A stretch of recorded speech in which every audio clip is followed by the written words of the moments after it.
So Michael David commented on one of my Record of Ragnarok videos. I'd love to see a video of your opinion on whether fully healthy Gear 5 Luffy, end of Wano, could have beat fully healthy Kaido. I see a lot of discussions about this. So if you guys didn't know, I do a lot of One Piece scaling on my TikTok, live stream, weekly, all the time. I have some scaling videos on this page, but I will make a video on this. I meant to make a video on this a while ago.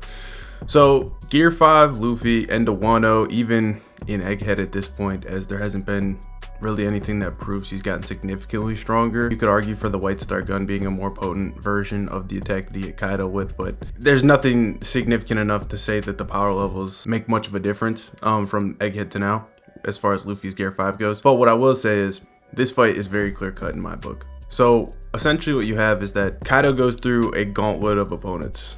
People say that a lot of these opponents are fodder, like the scabbards, the 9 red scabbards, seem to be pretty much relative with each other. Cat, Dog, in base, Ashura Doji, these characters were able to fight with Jack. So I think the most baseline consensus is to say like these characters are like low tier commander level, so they're not completely fodder anyway. Obviously, in terms of high tiers of the verse, essentially they're fodder in our eyes, but the truth is they aren't just like some flat out scrubs. They pierce Kaido multiple times. Then he fights the worst generation, all much weaker than they end up at the end of the arc. Then he fights Yamato.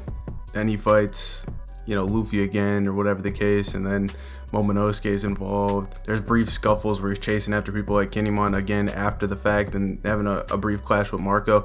But it all concludes with Luffy, right? So he goes through this gauntlet, and the big thing is that no matter what you think of the people he fought the entire time, he was incurring damage and a stamina depletion occurred over this large amount of time. Now, the same could be said, like I'll give you an analogy. If you go outside and you play tag with your little brother's little sister, you're still gonna get tired chasing after them around. Now imagine they're trying to stab you at the same time, even if you're massively stronger, faster than them.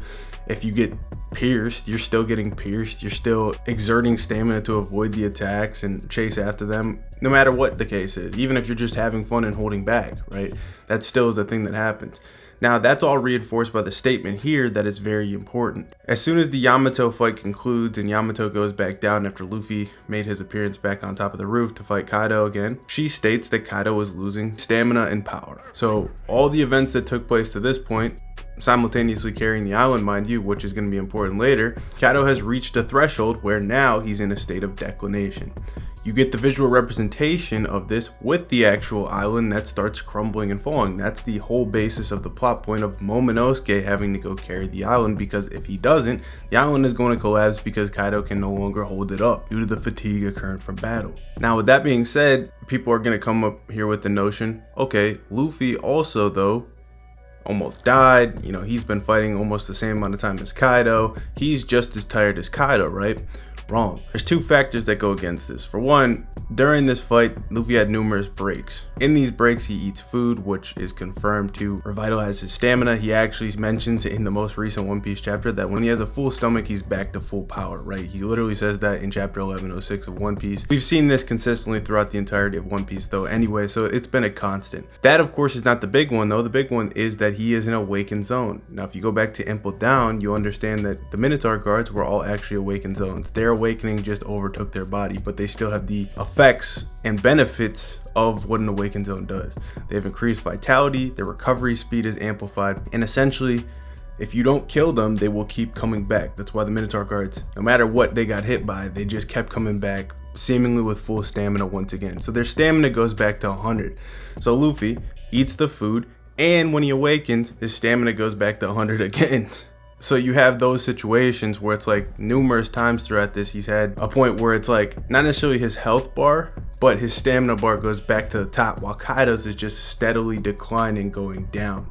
If I could illustrate it with you, it would kind of look something like this if we go from the top to the bottom, where it's like it's a severe unfair advantage for Luffy in this instance. Now with that being said, even then people will then cling on to the fact that, hey, well, when Luffy did go Gear 5, he pretty much dominated the fight with Kaido. And while Kaido does not look good, especially in his dragon form, getting turned into a jump rope, his eyes coming out of his head, etc., etc., when Kaido goes back into his hybrid form, which is stated to amplify all his physical stats, which is very important by a significant margin, mind you, he is arguably getting the better of Gear 5.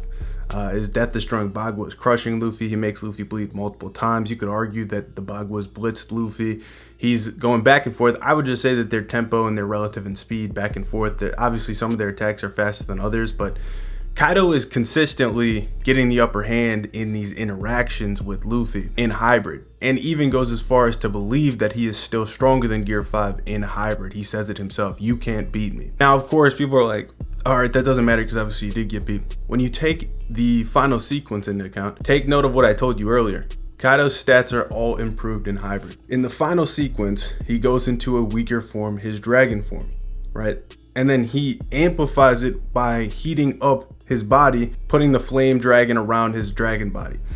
People have a misinterpretation that the flame dragon makes him stronger. The flame dragon is used as a means of heat, and it seems that he's probably reinforcing it with his haki. Obviously he's connecting with Luffy's advanced conch, all this. It doesn't matter though, because he's in a weaker form, so his baseline stats are weakened. The fire doesn't change his baseline stats. The fire doesn't change his fucking physical properties. Theoretically, Kaido should be able to use Flaming Drum Dragon in Hybrid. It's literally just a flame form made for heat because he wants to burn through Luffy's fist. Obviously, I think it was more practical as well that it was supposed to be like the giant fist versus the giant dragon, because it would look kind of weird if Kaido just went up there with his hybrid form. Whether you want to say that it's a writing flaw or whatever the case, he is confirmed stronger in Hybrid. Thus, it kind of diminishes the feat in its entirety anyway. When you have that, people will also use this statement from Road to Laugh Tale, which states Luffy overwhelmed Kaido, right? If anything, he just overwhelmed the stamina Kaido had. Kaido actually goes up there, like I said, in a weaker form and matches Bajrangan. He stops it in its tracks. Now, I'm not going to take you into all the logical intricacies of Luffy punching from above and Kaido coming up anyway, as the gravity's on Luffy's side to begin with. But he actually stops the momentum of it, and then yes, Luffy eventually overpowers the dragon form. The point is though, as a callback to what I mentioned earlier, Kaido was already declined by this point. His power and stamina have already faded, and he doesn't have much more left. That's why the island is crumbling under the weight. So when Kaido is exerting this high amount of force to match Bajrangan when he literally could have dodged himself, he went out of his way because of his ego to take the punch. You understand that his stamina gives out, and he gets folded in a weaker form. So really, that's the only interpretation I believe you can take, especially with what we know about Gear 5 anyway. Luffy doesn't have much time in Gear 5. If you take fresh Kaido versus fresh Luffy, I think it's very clear that even at this point, Kaido would still win. Not gonna say it's an easy fight or mid-diff fight. I think Gear 5 is relative to Kaido, but I would favor Kaido pretty much in every category, and I would definitely give Kaido the endurance stamina advantage by a pretty substantial margin. So I would take Kaido. So I hope that helps. Hope that explained it very well. I'm sure some people will still disagree. The Luffy PFPs come out in troves, you know how it is, but that's just my take on it. If you want more matchups like this, let me know in the comments below.